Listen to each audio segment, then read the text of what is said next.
So, hello everybody, we're back. I've now played one activation round for the Mori clan.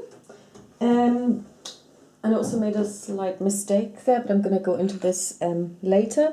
Basically what's happened is the Mori have started attacking these Amato clan members down here. And also up here there has been some shock combat over here. The Mori have also moved a little, but I'm not going to show you this because I think this is the more important part of the battle. Anyway, what's happened now is these two have engaged in shock with this unit, and that's where I made a mistake, because this unit should actually have shocked this unit, which they didn't. Both shocked this one unit here, but that's okay. We will just leave it as is. We won't make any adjustments. You know, mistakes happen. And so as you can see, this guy has now suffered 3 cohesion hits, and these two have suffered 1 and 2 each.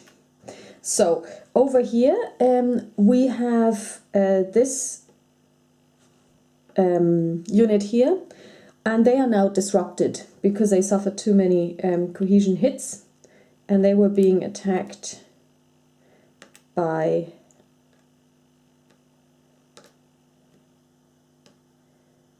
these 2 troops here. So what we now have is the phenomenon that these guys are engaged in shock. These 2 are engaged in shock as well. Now, what this means is that nobody is allowed to fire at them. So what we're now going to do is we're going to see, will Mori retain momentum? He doesn't. Okay, so now play passes over.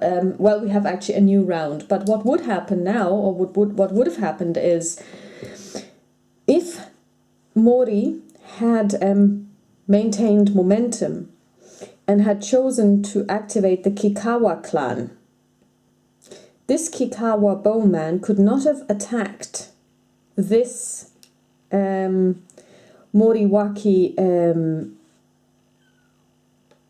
contingent, because they are engaged in shock combat. And if you're engaged in shock combat, you cannot be fired upon.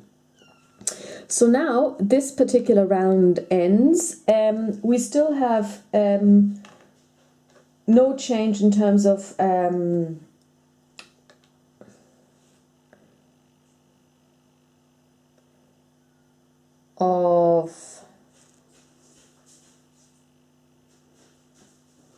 people having fled the battlefield. It's only the Fukubara, so the Mori have lost 1 contingent. Everybody else is still in the battle. So now we have to see who's going to win initiative. So I'm going to roll for the Amako, and I roll a 6 plus 4 is 10, and I roll for Mori, and they roll a 7. 7 plus 4 is 11. So Mori get to go again, which is quite important.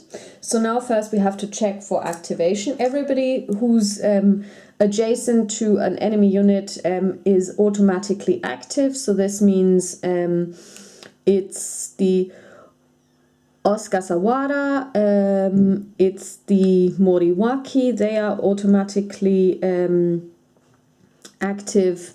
In addition, obviously, everybody up here is automatically active, so that is the Ushio clan, Fukubara, because they're next to Ushio as well.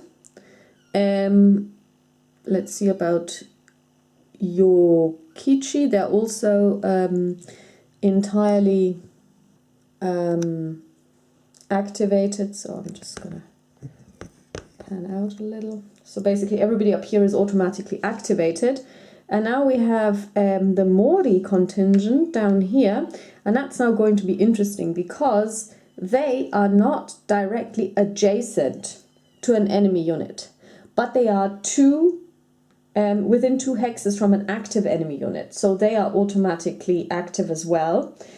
So it's easier now to find out who isn't active. And inactive is the Yamanaka contingent up here, and down here the Sugihaya contingent, which is actually only one contingent. I mean, this is just one person, really, one unit.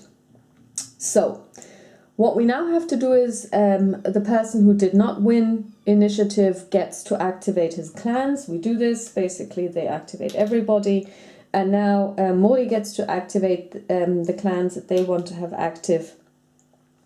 And now we get to go again. Mori gets to issue orders, and Mori is going to issue serious orders. Basically, everybody who's engaged in combat, in shock combat, doesn't need to check whether they are going to do a TQ check. Everybody else now gets to move, and we will start doing this by moving the Mori clan. They're going to try and attack these guys up here. So 1, 2, 3, 4, 1, 2, 3, 4, and 1, 2, 3, 1, 2, 3. So these guys moved, so they don't have to check for TQ because they moved. So that always means you don't have to check, you get to attack anyway. Then these guys are going to move as well. 1, 2, 3. 1, 2, 3.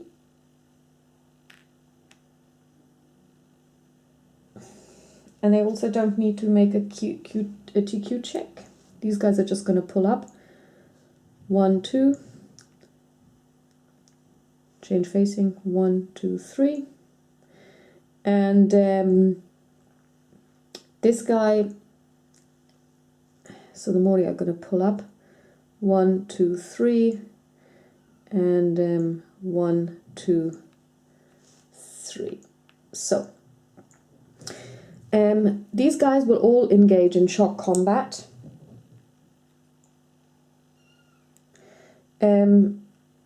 This guy up here will also engage in shock combat if he passes his TQ check.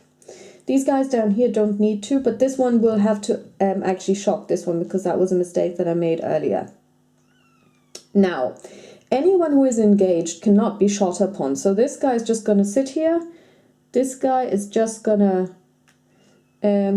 sit here. He cannot attack anyone. So now we're going to look at this particular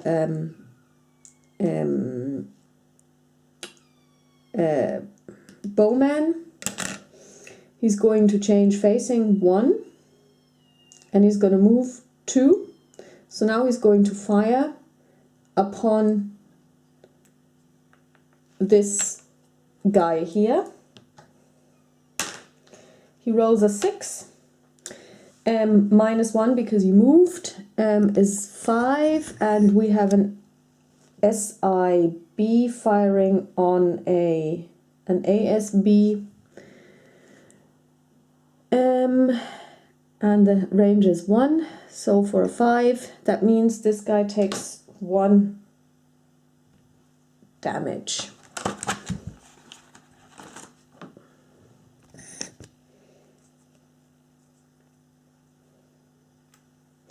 So that's not too bad. And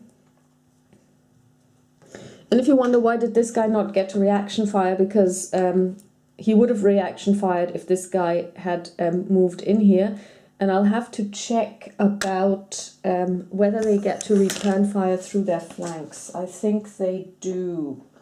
Okay, and while I'm checking this, Ares is going to tour the battlefield. Let's see what the rules say about reaction fire. 15.